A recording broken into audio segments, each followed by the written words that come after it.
My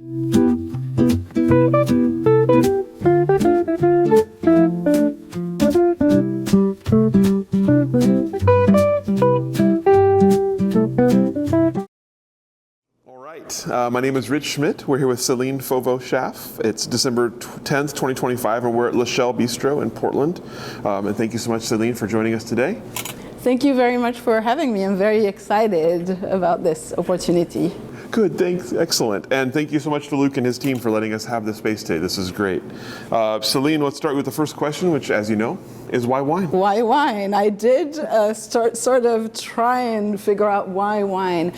I'm French, so wine has always been a part of my culture, a part of my life, so I try to think why wine in my case. So I was a good student at school, so I was getting good grades in science, and science is the priority in my family. I mean, if you can do science, there's no escape. So I thought, and I was more artistic, I was very interested in creativity and the arts, and I thought, how can I merge science and art? And wine came as an answer. I also always really loved biology, so biology, science, art, the equation equaled wine. So let's talk about life kind of growing up. Tell me about where you were born and raised and kind of your early life into school.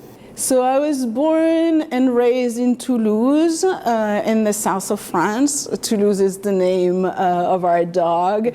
And funnily, I've found out that the Bergstrom's dog's name is Toulouse as well, which is very unusual, but it's funny. Caroline is French as well, and their dog's name is Toulouse. I think theirs is because of the sausage shape, and sausage is one of the culinary specialties of Toulouse.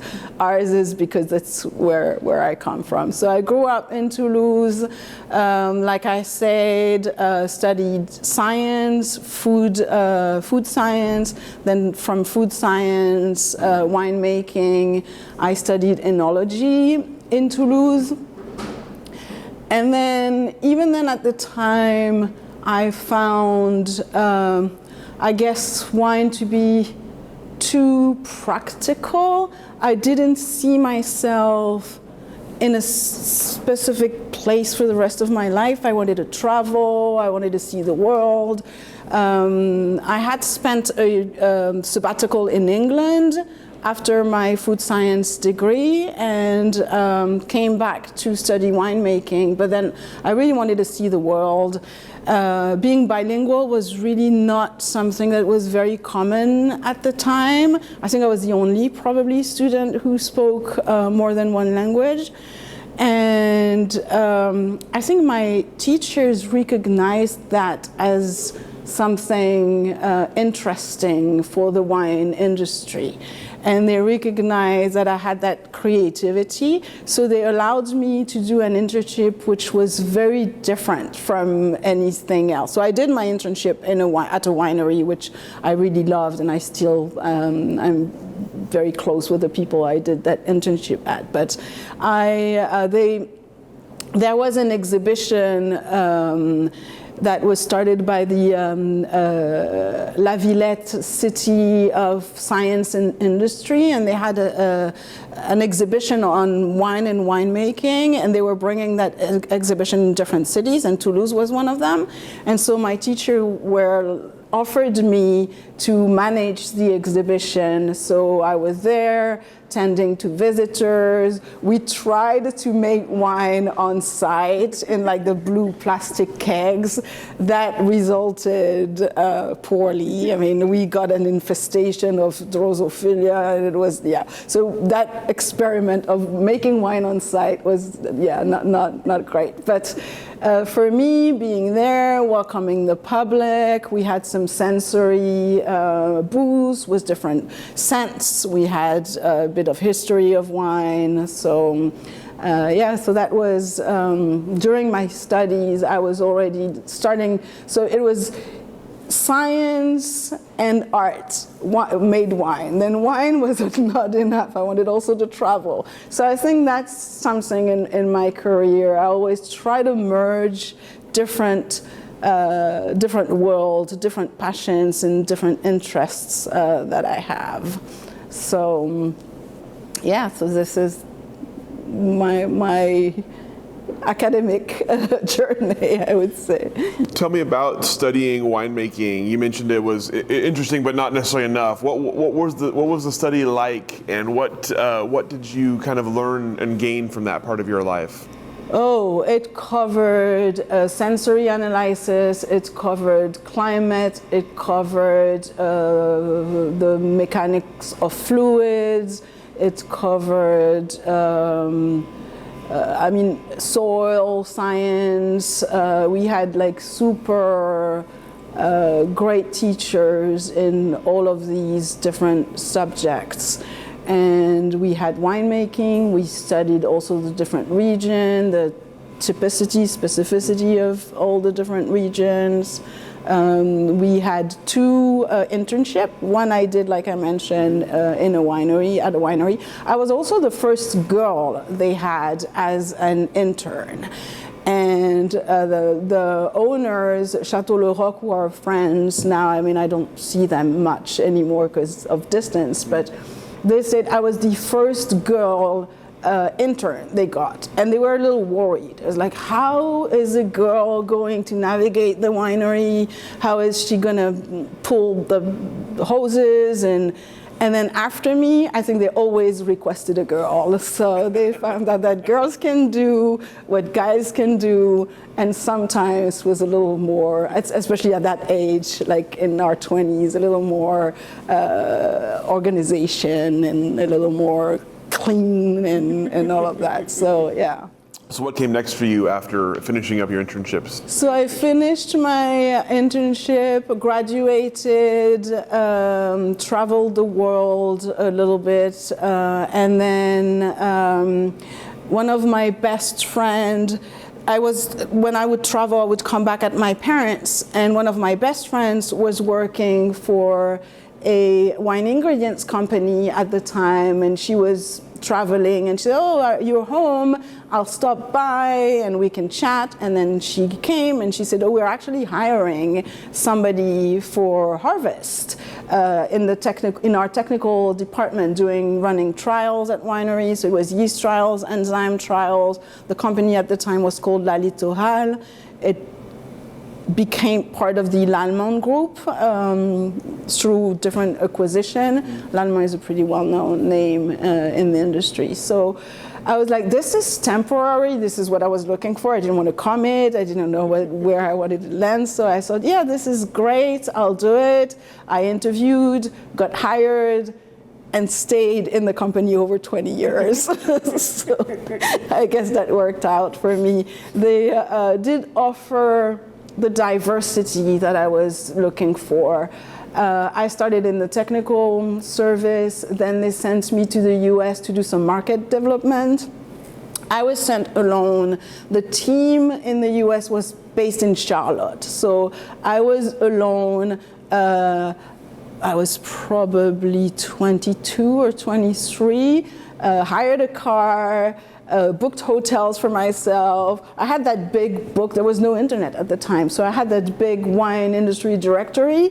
I would call people, cold call, saying, hey, I'm Céline, I'm doing a little market study and presenting our product line and traveling mostly Napa and Sonoma at the time.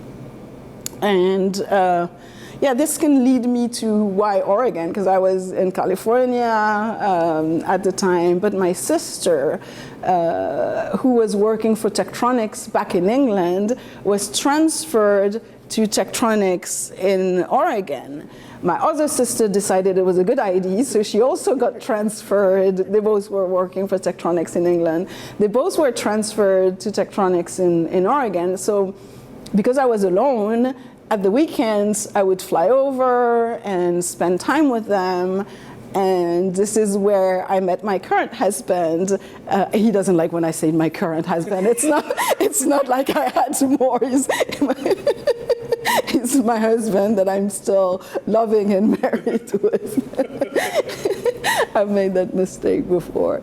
So this is where I met my husband, who was also working at Tektronix at the time. He was developing their web. He's a space engineer, but he came to Oregon for a year in '94, and he's still there. So Oregon has that attractiveness, I guess. So.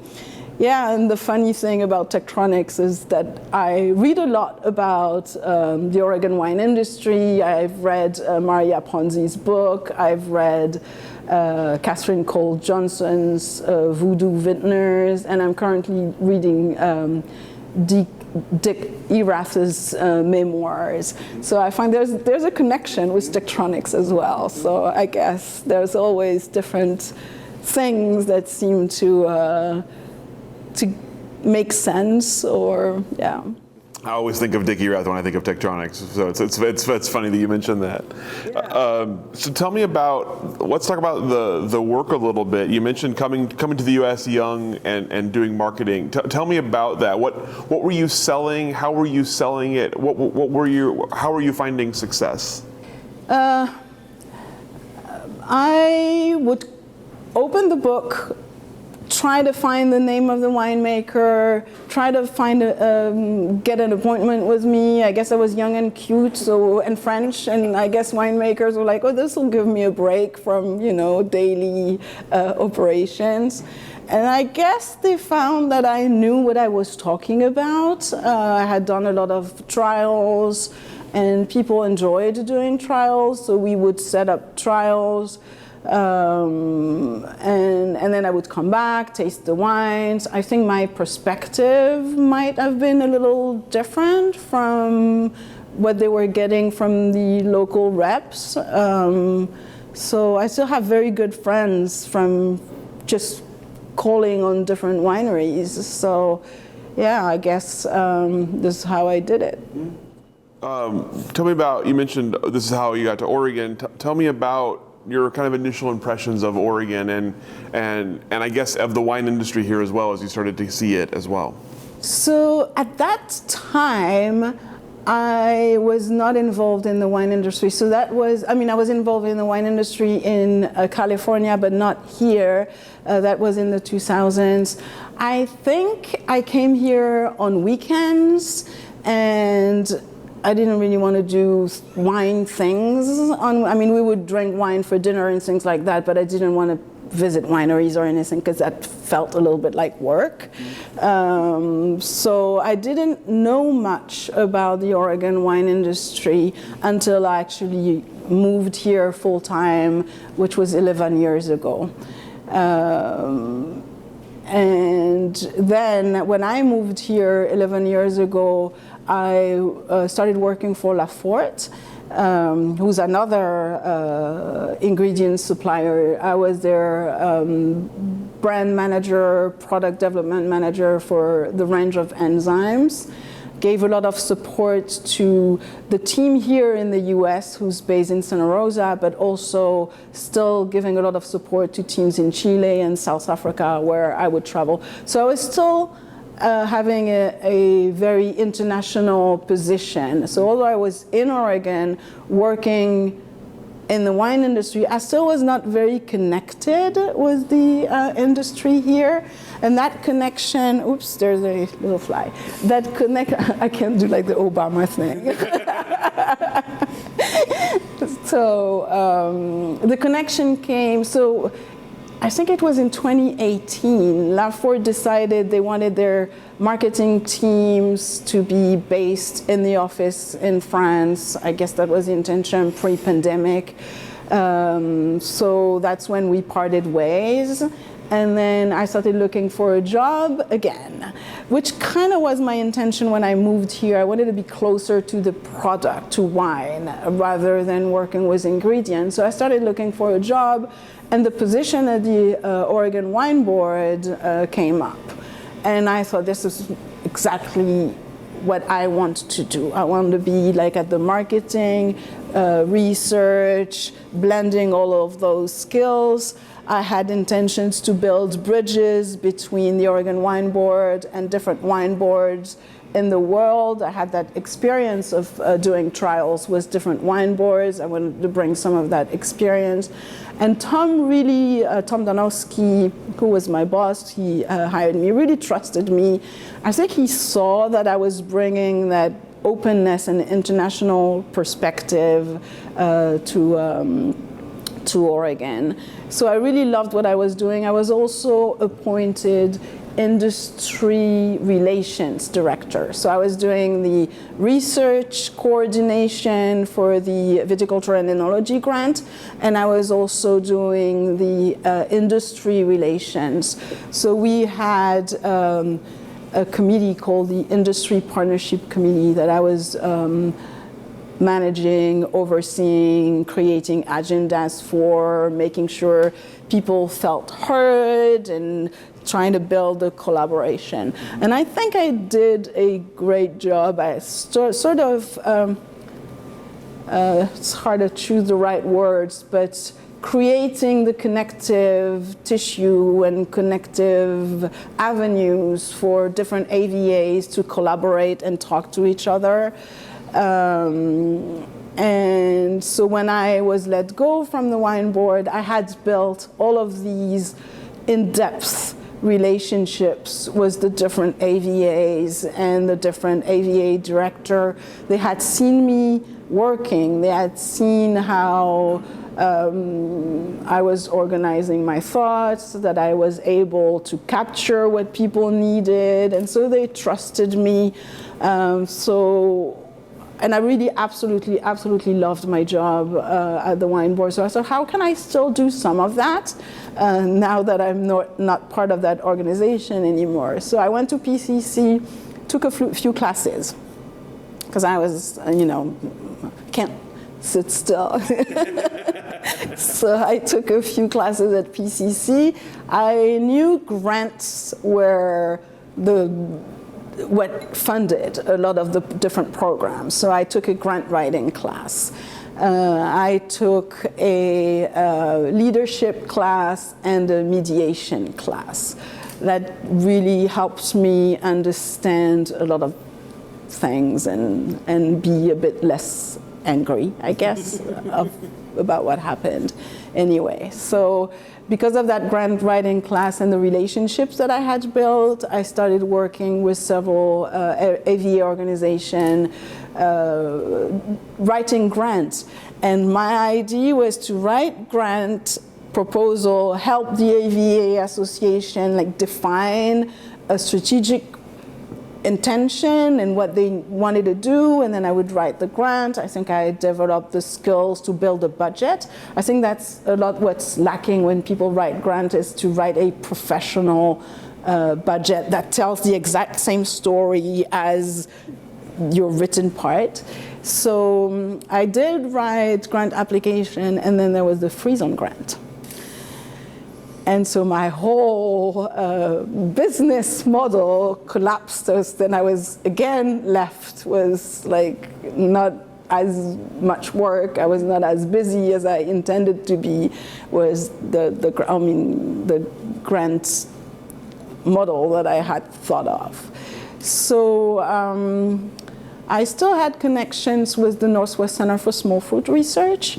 So I worked with them, and still do. I still have several projects for them on my desk currently, where I take the academic research and I translate them into their fact sheets. And that's really great for me, because that keeps me up to date in the current research, the latest released research funded by the Northwest Center. I translate into the fact sheets. Another thing that I've been doing, I embarked on a deep dive on sense of place. And this will tie into why we're here in this space. So I did collect as many papers as I could on terroir and sense of place. I wanted to understand, what does it mean? What does it mean here? What does it mean in Europe, in France? Does it mean the same thing? Is it different? People say we should stop talking about terroir. I sort of disagreed with that statement, but didn't know really why. So I collected like dozens, 50 or more academic papers on terroir, from the soil perspective, the climate perspective, the wine analysis perspective. There's something chemical in wine that identifies terroir. I also collected like legal framework. What's an AVA versus what is an appellation? How does that differ? And there's very different approaches in those two. So I did kind of blend those two, and I've also started playing with AI at the time, so that made this work a lot more easy than just digesting it by myself. And I did write a paper, so that took me quite a while. Maybe I was on it for over 2-3 weeks, reading all the papers, asking AI questions about it, and trying to make sense in the different categories. And one of the category was on sense of place and what sense of place means. And in my paper, I organize it by, I digest the content and then I ask strategic questions. What should we do? How could we do it?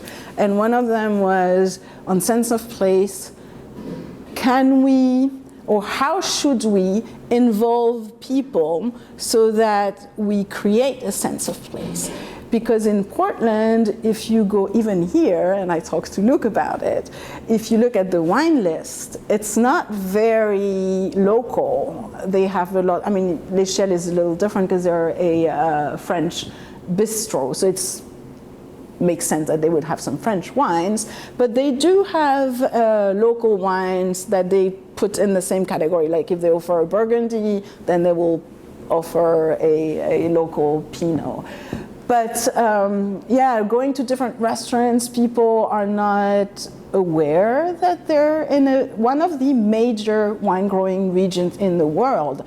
I memean, if you read the press, the Willamette Valley constantly receives like top hundreds in prices, but the people don't know that. They're not connected. And the restaurants, for some reason, and I had that discussion with many people. There's different historical reasons as to why.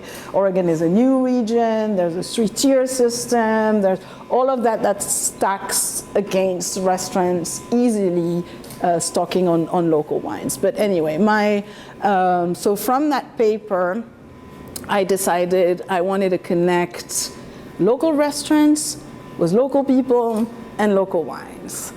And right at that time, my husband and I became small investors in L'Echelle, in this restaurant. So the way they're funded, they called for kind of a crowd-funded sort of investment model where people would invest. It's not much, it's a couple of thousands. And then you become a investor member. And so we thought it was a good thing. Naomi Pomeroy was our neighbor. We were not friends, but we had walked our dogs together, talked about food, talked about French food. And when she passed, I was in France at the time, I remember it was really a shock because we had just chatted very recently and she had told us about this restaurant and we were very excited about her pommes frites, and she was really known for that, and we were really excited. And so when we read that they were looking for partners, we thought this is our tribute to her, our tribute to somebody representing our culture here. And so we met with Luke, he explained the project to us, showed us the restaurant space, which is not where we're sitting, it's in the front, and then he showed us this. I'm like, wow, this is amazing. And I told him, so I came back home, and then I called him. I said, I'd love to do wine events in the back. He said, yeah, sure, let's do it. And this is how we started the Fine Wine Circle, PDX. Yeah, people who know me know my brain is always like connecting and bubbling, but that brings me to another subject I'm working on, which is wine segmentation. And so this is why I called our series of event the Fine Wine Circle, PDX, for lack of a better word.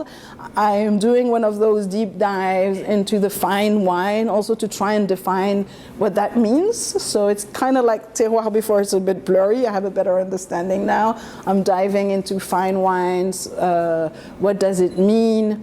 How do we define fine wines? But my intention with the dinner series is really to connect local people with the top quality wines.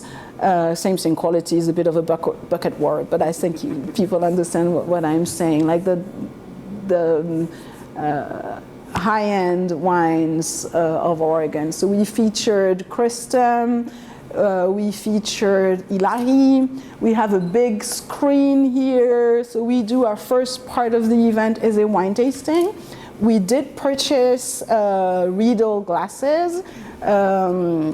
We wanted to be professional, so people are sitting in front of 5 Riedel glasses. The winery owner will present the wines, that the lineup that they've decided. So it can be a vertical tasting, it can be different varietals, it can be however they choose to present 5 different wines.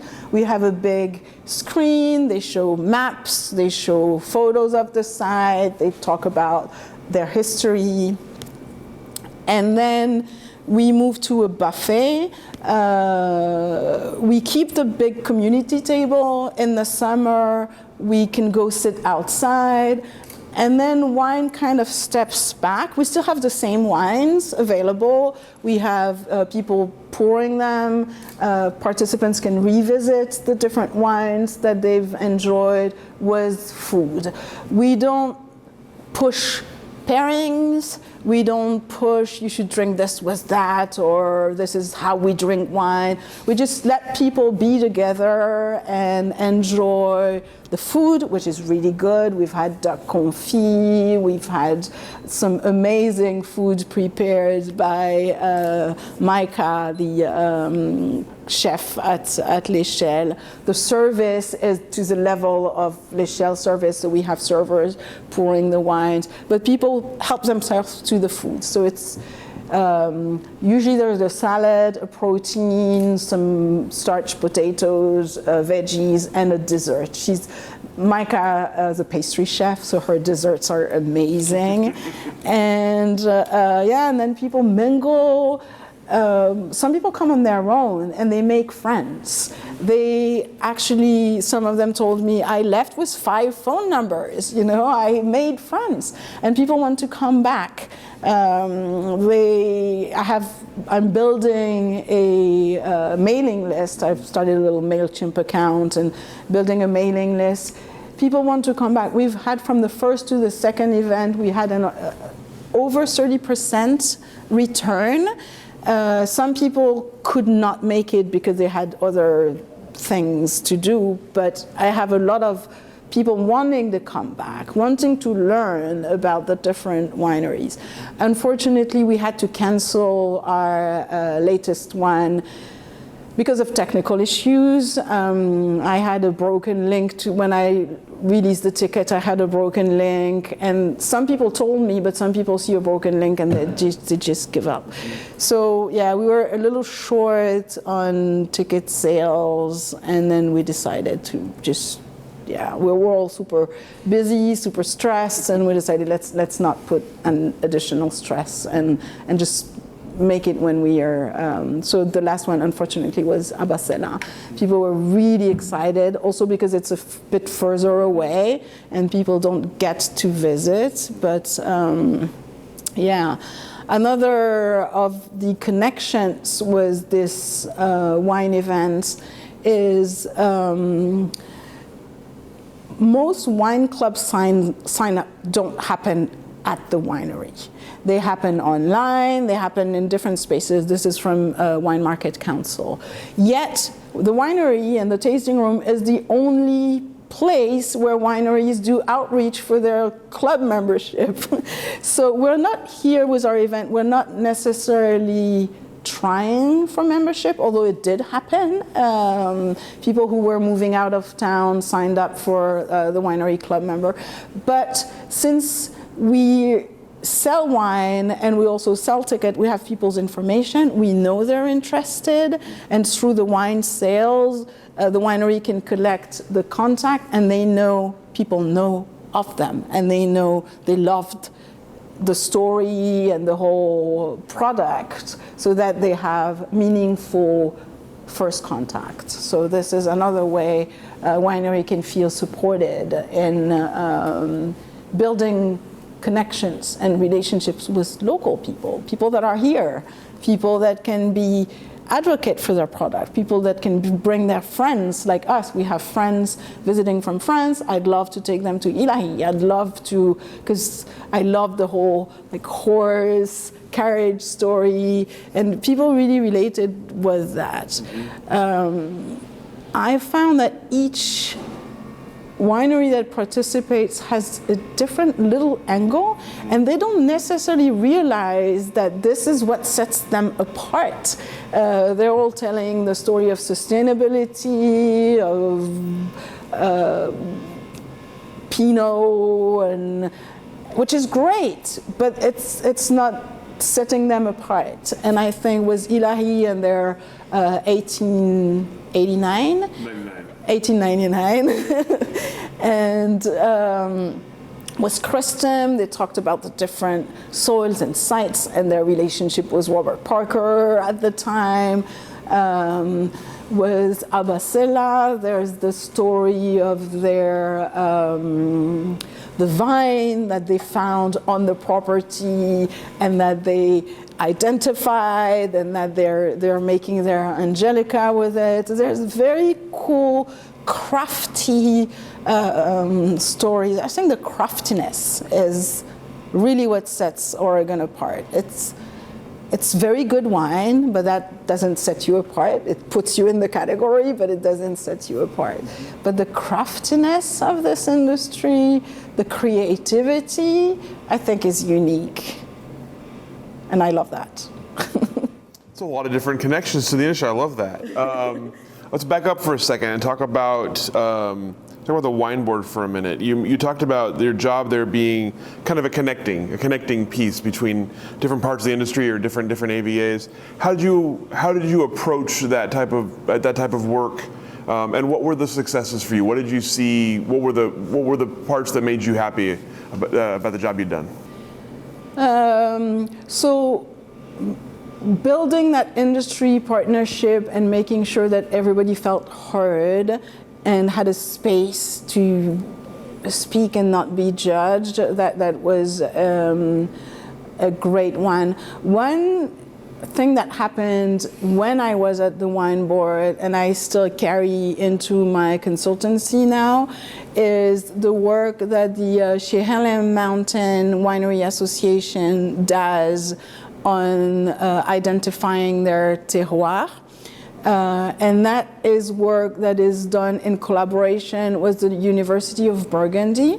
A scientist called Jordi Ballester-Paris is coordinating that research, where they try to identify the taste or the profile of the different soils. Mm-hmm. So I was invited by Scott from Raptor Ridge when I was at the wine board, because I went to their AVA annual meeting. He presented the project. I was like, this is great. I love that. We need that. We need to dive in and understand what sets each wine apart.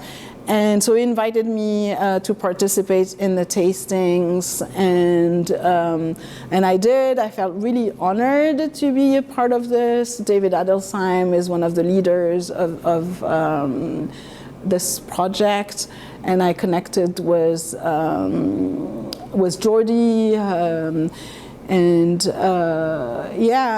that project is still ongoing. The paper hasn't come out yet, but then I connected Jordi with a French startup who does, how do I say that? Free text tasting notes. So you do your free text tasting note instead of working with a predefined tasting sheet where some of it will be ignored because you have to focus on what you're supposed to analyze.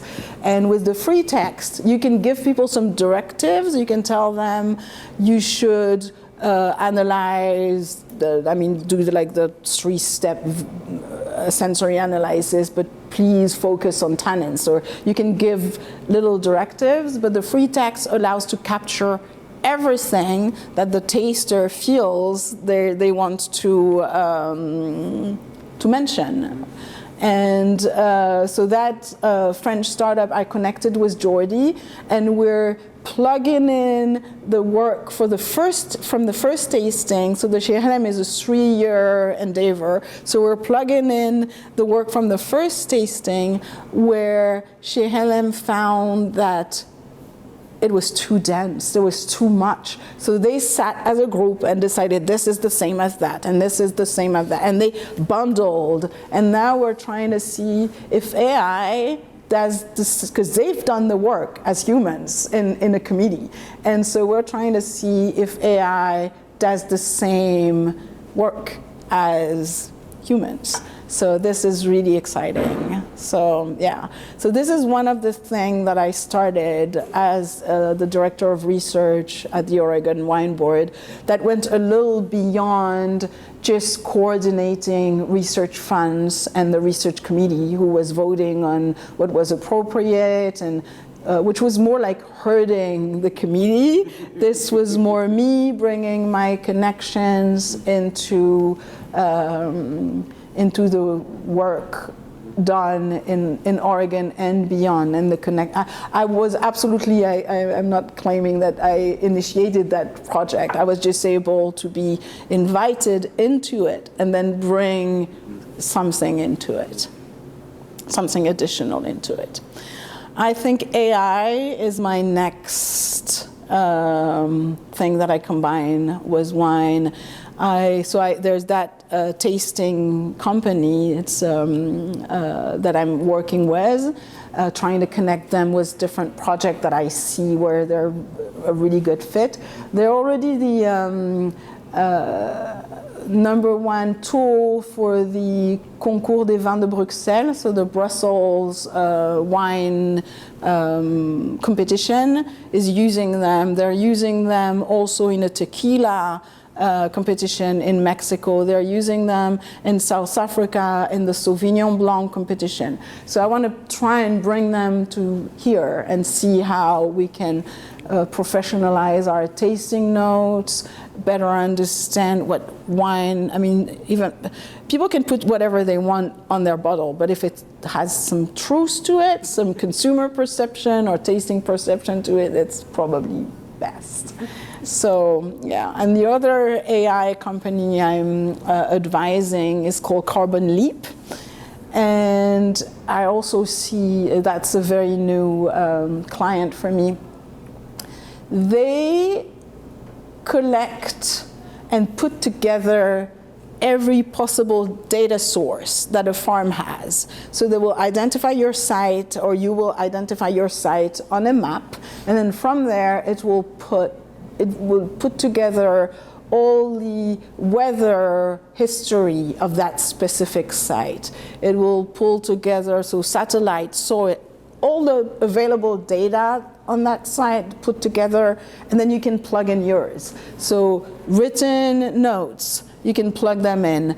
You can speech to text, you can take photos, and then it also has all the knowledge, and we're constantly updating the knowledge on how to recognize diseases, what is the disease pressure in the region. So we're constantly feeding it with viticulture knowledge, and then users can see data very specific to their site in real time, and it kind of bundles everything together, and you can talk to it. It will provide answers, and the really cool thing about it is that you can share data. So let's say you're a grower and you want to share your data with the winery that's buying your grape, or you're a vineyard manager and you have several blocks and you want whoever is walking in the vineyard to tell you what they see. And so they can speech to text, they can take photos, and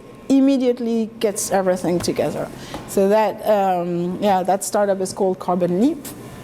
The founder is based in the Bay Area. He's originally from India, so he has all the connections in India for all the development. So that's very, very professional. And so I'm very excited to be working with them. I think that's very promising. I really love AI.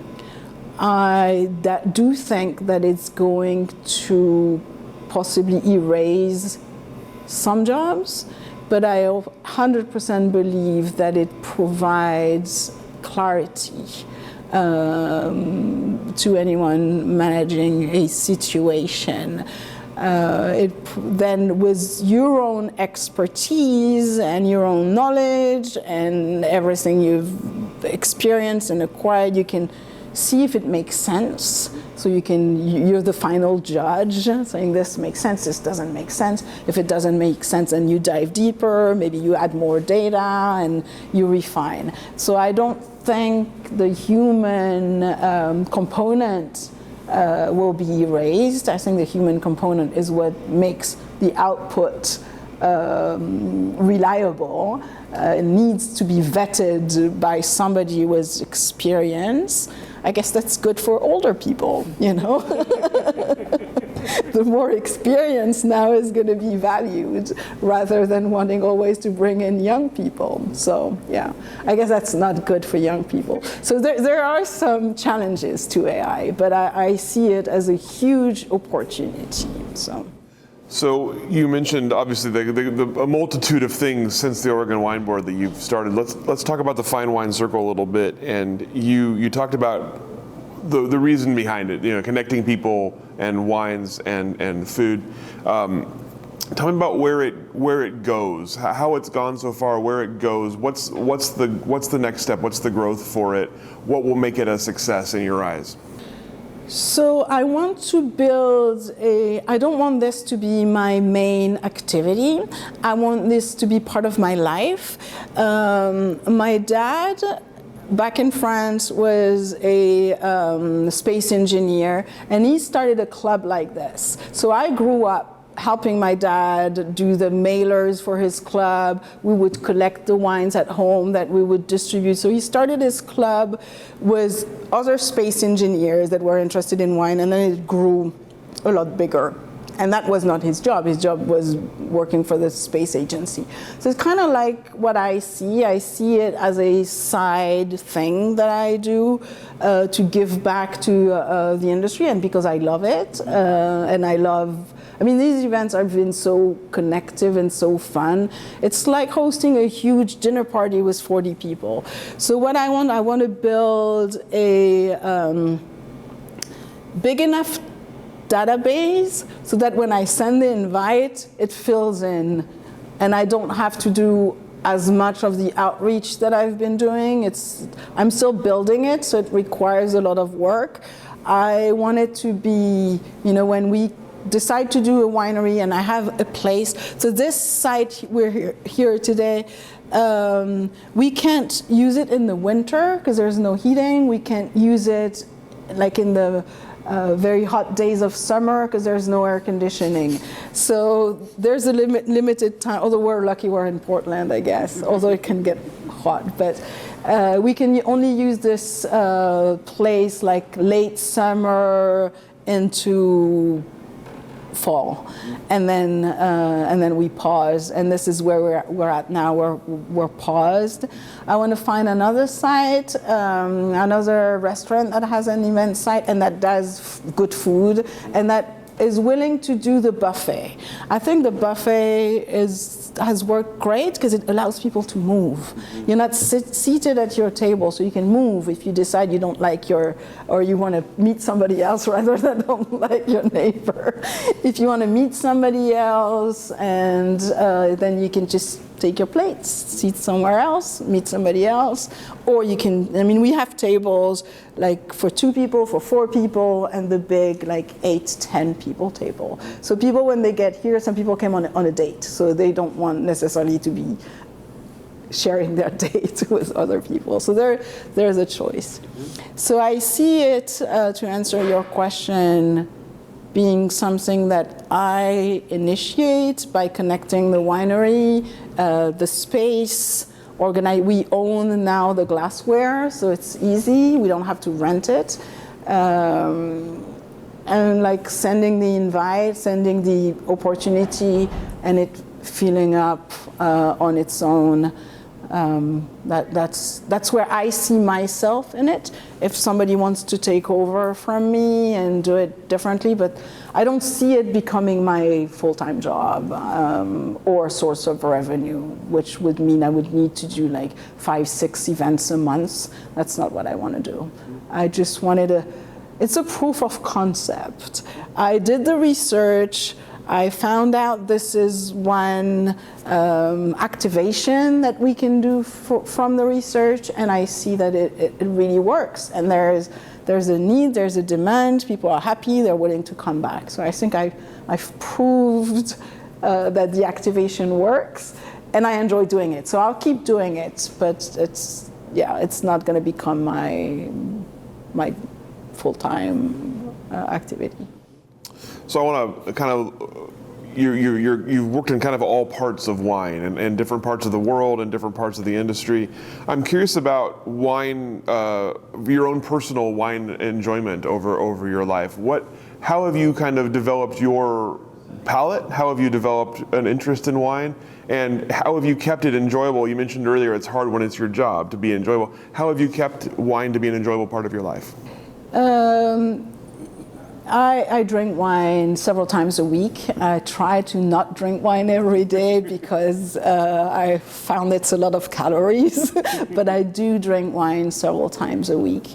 I do love wine. I do love local wine. We drink a lot of Pinot. I have that little Instagram account where I post. So when I was at the Oregon Wine Board, I was only doing Oregon wines. And now that I'm not at the Oregon Wine Board, I also include other wines that I drink here. But so I do enjoy wine a lot. I do enjoy wine tasting. I forgot the beginning of your question. Curious how you've kept it enjoyable while also working in it. Just love it. It's like food. I mean, work in food, love food. Work in wine, love wine. I don't think you can work in wine if you don't participate and drink wine. And people who have, for health reason, to quit drinking wine, if that ever happened to me, I don't think I'd still be working in wine. But I mean, how I started, I read recently, like, young people love Muscat. I started drinking wine with Muscat in the 90s, so I think it's always been there. I think now somebody studied the trend, but it's always been there. Young people start with sweet wines and Muscat because it's more suiting their palate. And then, so there are entryway or gateway wines, and those can be actual wines. They don't have to be like sweetened RTD. They can be actual really good wines. So I started with Muscat when I was in college. We would bring a bottle of Muscat to a friend's party, like a dinner party.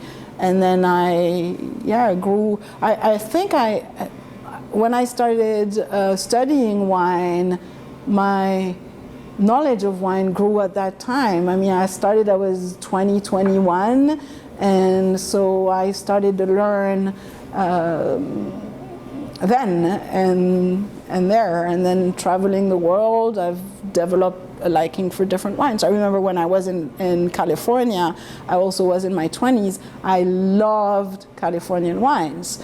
They were big and bold, and I loved them. I don't love them as much. I mean, I don't love the big, bold type anymore. I love the big, bold from Madiran, which are big, bold, and was a lot of tannin. So I think taste evolves through life, but I've always loved wine as a product. I love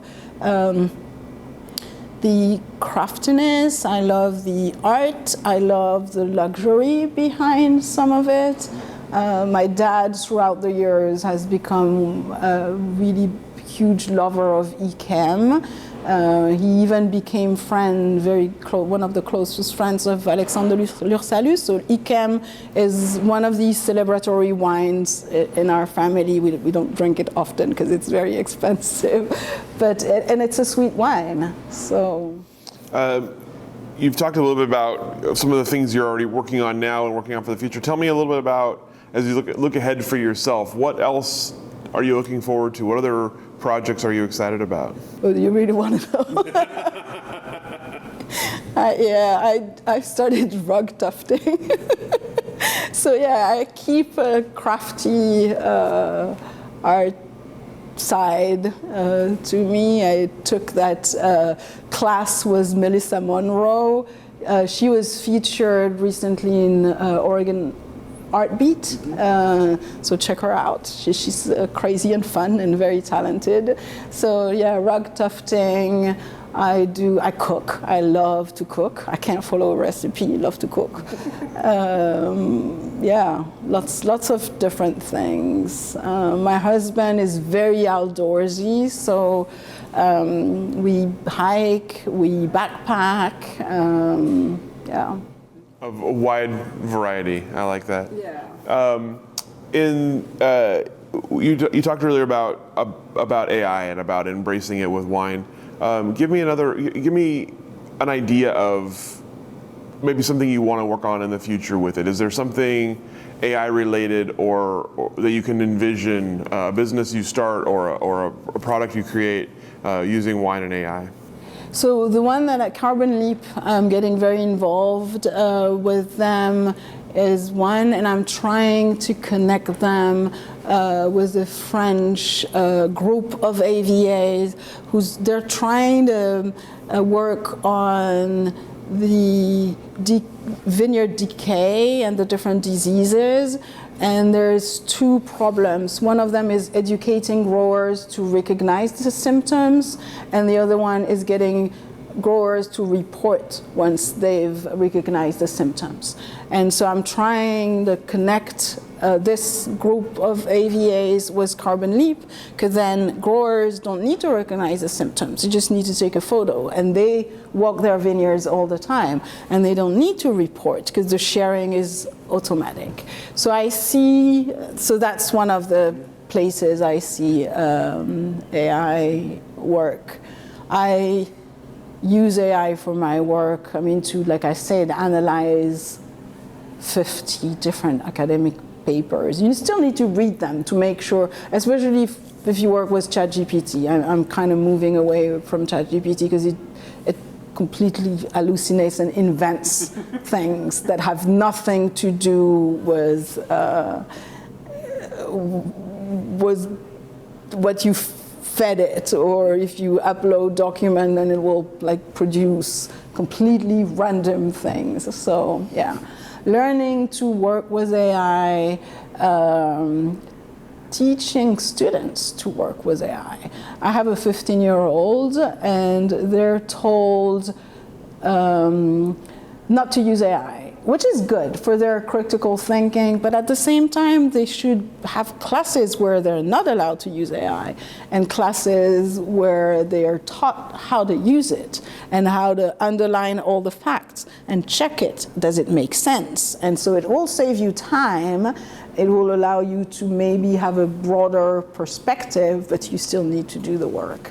So yeah, maybe teaching I mean, I'm very new in my journey with AI, so I couldn't be in a position to teach. I could be in a position to share what I do, but I couldn't be in a position to teach yet. But yeah, maybe. I consider taking AI classes at Cornell that have online certificates, just to know what's out there, understand the tools, understand what can be done. You're not very good at sitting still. No, I guess not. I guess not. Yeah, sometimes I wish. I'm like, sometimes I get sick and I have to. 25 was one of those years where I got a few things hit me, like COVID and different respiratory things. So that kind of kept me still. To talk about the Oregon wine industry a little bit, you mentioned kind of your impressions of it earlier. I'm curious about the growth you've seen in Oregon wine, and what the industry looks like now, or at the end of 2025. Obviously, an interesting time in wine, interesting time in alcohol. What have you seen? What do you see now, and what do you see as you maybe look ahead to the future for the industry? I mean, I can't really speak to the growth of it, because when I dove into it, it probably was where it's at now, and I mean, with a few changes, but I can't really speak to the growth of it. I've read the books, so I know the story, but I have not experienced it. I see that it's gaining a lot of recognition. There's a lot of very small producers here.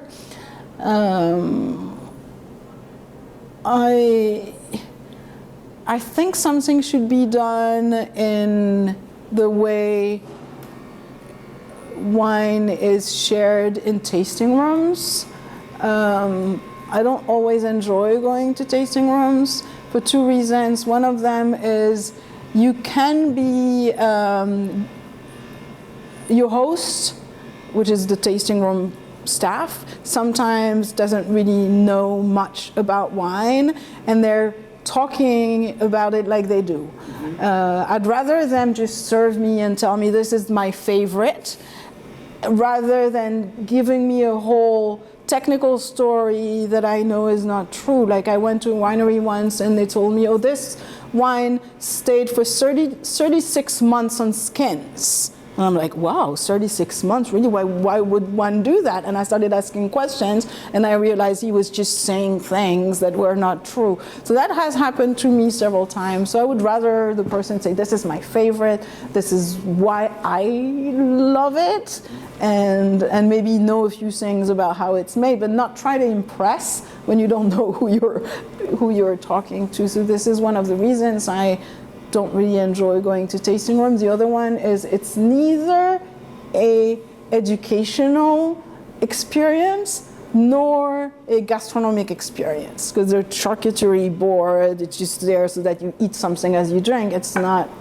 elaborate. So I would like to see, and I know there are some legislative issues around that, but I would love to see more food brought in.